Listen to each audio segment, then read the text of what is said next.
Et bien bonjour à tous et à tous, c'est Passion Mécanique pour une nouvelle vidéo sur la gaz. Voilà. Je l'avais présenté il y a de ça, je pense plus d'un an, mais j'avais jamais vraiment, enfin voilà, je l'avais récupéré d'un client qui me l'avait donné, je l'avais réparé, c'était le lanceur. Et j'avais tourné plusieurs fois avec, vous avez vu quelques shorts, mais j'ai jamais vraiment fait d'autres vidéos que juste vous la présenter. Et là, je l'ai sorti, bon elle est à moitié démontée, ça je vous ai pas filmé le démontage, le bac est là. Parce qu'en fait on va lui faire un bon entretien et bon, je l'ai déjà bien nettoyé, bon, elle est sale, hein. Il y a plein de trucs, mais si vous aviez vu l'état de comme elle était avant les gars, il y avait carrément de l'herbe qui poussait là, jusque là. Donc là, elle est quand même beaucoup plus propre qu'avant, mais il faudrait quand même que j'arrête nettoie parce que je l'ai nettoyé il y a peut-être 2 mois. Donc, et vu qu'elle dort dehors, malheureusement pour le moment, j'ai pas la place. J'essaierai de la mettre dans mon garage. Eh ben, il y a des herbes, etc. et des feuilles qui vont dedans. Donc là, j'ai déjà tout démonté. Donc j'ai nettoyé, ça je ne l'ai pas filmé, mais je vous mettrai des photos. J'ai nettoyé le carbu parce qu'elle avait des problèmes de démarrage, c'est pour ça que là je l'ai mis à l'arrêt. Parce que là c'est la fin de la saison et je compte retourner une dernière fois avec. Et elle m'a fait un peu des problèmes parce que le carbu était dégueulasse, parce que j'avais oublié de fermer le robinet et il y avait, j'avais fait le plein, mais pendant 3 mois je ne l'ai pas utilisé, donc ça a pourri dedans. C'est de ma faute, hein. Donc là j'ai nettoyé le carbu, je l'ai remonté parce que donc, je vous mets une photo de du carbu avant et après. C'était complètement rouillé.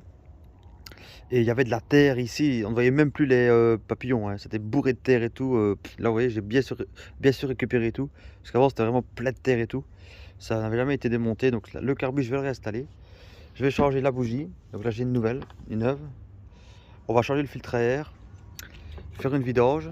Parce que là, ça, c'est l'ancien. Et franchement, quand on voit la poussière qu'il y a dedans, il est mort, hein. Il n'y a pas de 30 000 solutions. Voilà.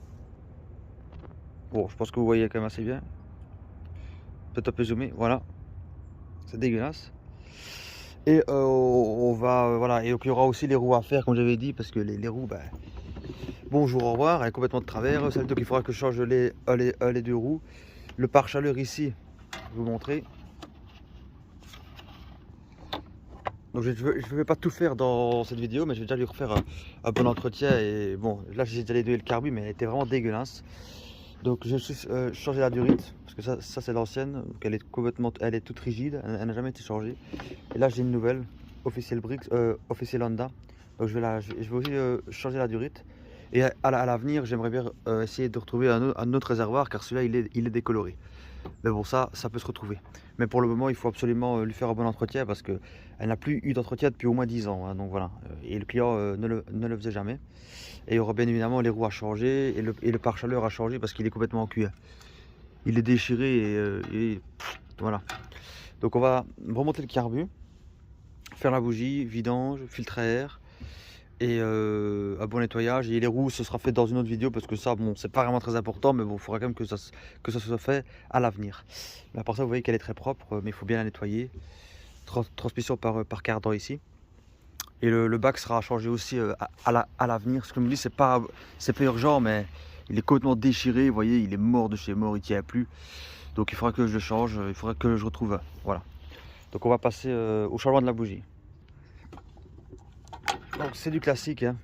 Voilà, ça je vais pas vraiment vous le filmer, je vous montre juste la bougie.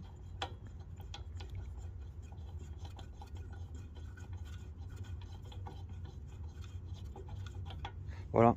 Elle était un peu noire, elle avait tourné fort sur le starter. Donc on va remettre celle-ci, une nouvelle. Voilà, une nouvelle petite Bosch par notre ami Raton.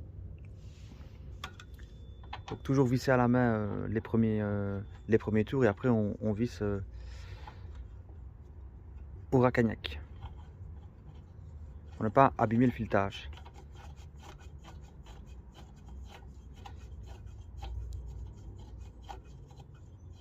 Donc voilà, donc là elle est bien mise, voilà, la nouvelle bougie Bosch.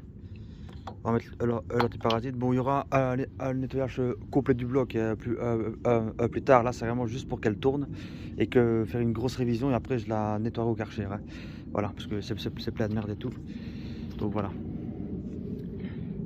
Maintenant, on va mettre la durite. Enfin, on va remettre le carbu. J'espère que l'image n'est pas trop floue parce que quand je dézoome, ça devient moins net. Mais bon, là c'est un peu trop proche. Mais bon, là voilà, là on voit le carbu. Donc on va remonter le carbu. Après, on fera en chargement du filtre à air, la durite et la vidange. Après, bon, les roues, comme je dis, ce sera plus tard et les nettoyages aussi. Donc voilà, donc le carbu, bon, j'ai mis les régleurites, etc. le starter et les gaz. Bon, il faut que je mette la durite. Hop, voilà, le jouet là, bon, il faut que je le nettoie, mais voilà, je dis c'est pour redémarrer, mais à mon avis, il faudrait le changer aussi parce qu'il est complètement cuit, enfin, il est cuit, il est usé, quoi, voilà. C'est une tondeuse qui a quand même 23 ans, donc voilà. Donc là, c'est juste pour qu'elle démarre et qu'avoir fait le gros entretien, on fera les finitions après, tout ce qui est joie et tout ça. Donc là, on a mis le carbu, on va mettre la durite et on va tout refermer.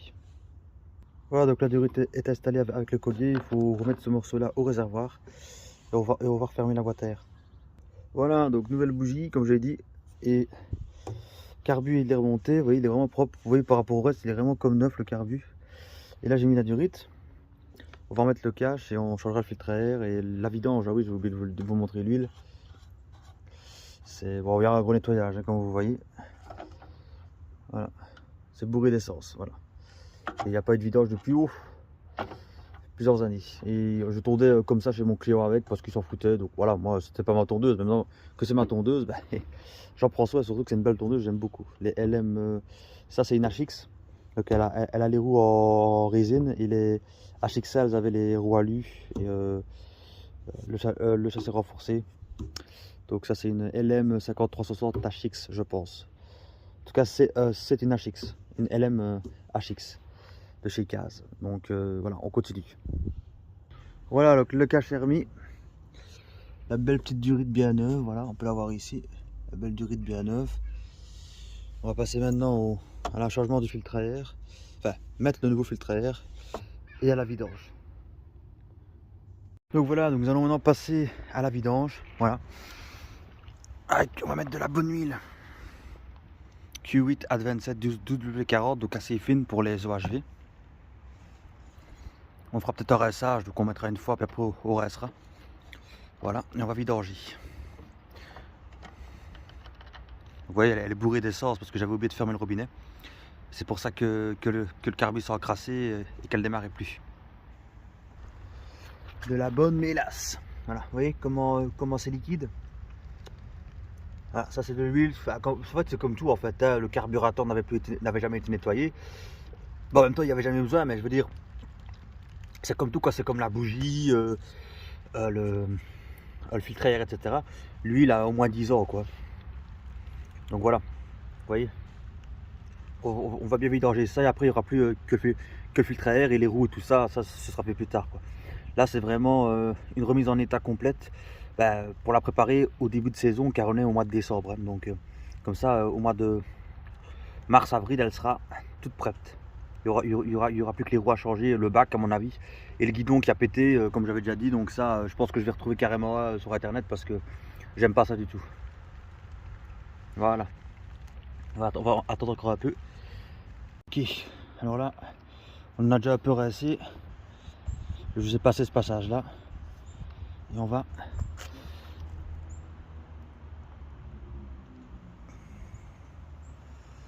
Donc il faut entre 450 et 500 ml. De toute façon, on fera le niveau, hein.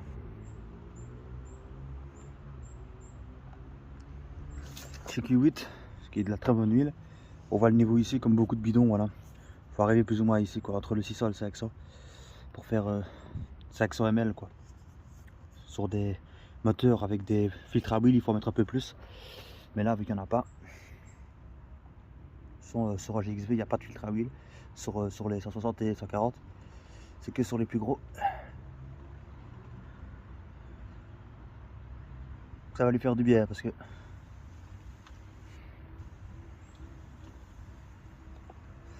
regarde, on set comme ça. Là, on a mis que ça, donc on va mettre le reste et on se retrouve après. Voilà. On a mis 450 plus ou moins, donc voilà. Et on restera avec le reste. On dit Dieu. C'est quand même compliqué pour le focus. Hop, on va montrer. Voilà. Donc ça arrive pile poil. Voilà, hop. Voilà, ça arrive pile poil ici. Au-dessus du dernier losange, donc c'est bon. Vous voyez que l'huile est vraiment propre. Donc chez Honda, on pose pour prendre le niveau. On pose simplement. Alors que chez Briggs, aussi loin que je me rappelle, on visse. Donc là, on pose. Voilà. Sachant que sur ce moteur-là, il n'y a pas de vis de vidange par le bas. Donc vous êtes obligé Je pense pas qu'il y en ait, en tout cas, je sais bien qu'il y avait certains GXV 160 qui l'avaient pas. Je pense que celui-ci non plus. On est obligé de faire la vidange ici, mais de toute façon dans le manuel ils disent aussi qu'il faut faire la vidange par là.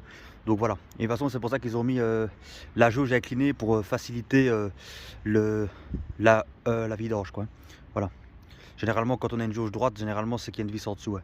Voilà, donc là on va le faire tourner un peu comme ça. On va un peu rincer, et si l'huile redevient un peu noire, on remettra le reste quoi. Voilà. D'habitude je fais ça avec de l'éco plus, mais j'en ai plus. Mais voilà quoi. Et après il n'y aura plus que le filtre à air.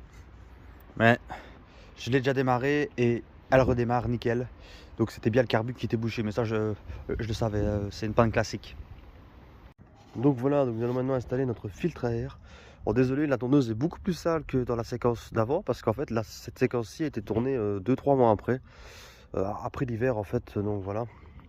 Donc j'ai pas eu le temps de commander le filtre à air, donc là j'ai enfin eu le temps, mais elle sera passée au Karcher juste après. Voilà. Hop. Donc on avait déjà fait tout ce qu'on a fait d'avant. Hein. Pour vous ce sera directement après, mais là ça fait 2 mois après. Voilà. Non, c'est filtre à air. Donc ça fait déjà des années qu'il est dessus. Voilà. Bon, il peut être nettoyé, mais bon, vu la merde qu'il y a dedans, il est mort. Hein. On peut voir. Quand on voit plus le jour à travers, en fait, ce qu'il faut faire, c'est qu'il faut voir le soleil à travers. Normalement, si vous voyez le soleil à travers, c'est qu'il est encore bon. Là, pas près de le voir, hein, le soleil. Voilà, c'est plein de terre. Donc voilà. Donc ancien et nouveau. Voilà. Voilà. Que j'ai pas eu trop cher, 5,50. C'est à Pirate, mais bon voilà. Mettre 40 € pour un filtre à air. Bon, je me dis bon, voilà. Hop. Voilà, il est mis comme ça. Il se met comme ça. C'est la même chose. Voilà. Et ensuite, bah, il faut que je nettoie tout, mais voilà, ça se met comme ça. Et on remet les 2 petites rondelles qui passent à travers le filtre à air. Voilà. Sachant que sur un GXV 140, filtre à air, ça en fait il y a aussi ça, mais c'est un filtre à air beaucoup plus fin en fait. Il y a plusieurs types en fonction des vis. Les entraques sont pas les mêmes. Voilà.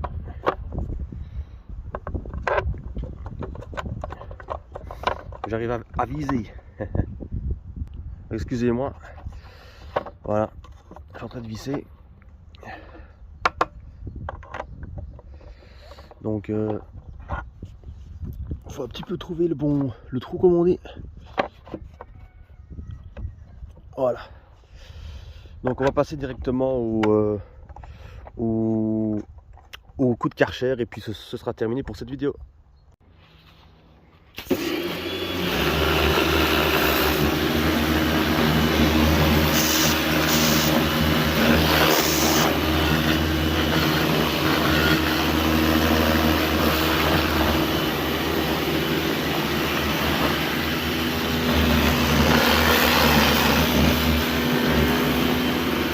Ah oui, et les moindres recoins, hein. Même ici c'est comme neuf.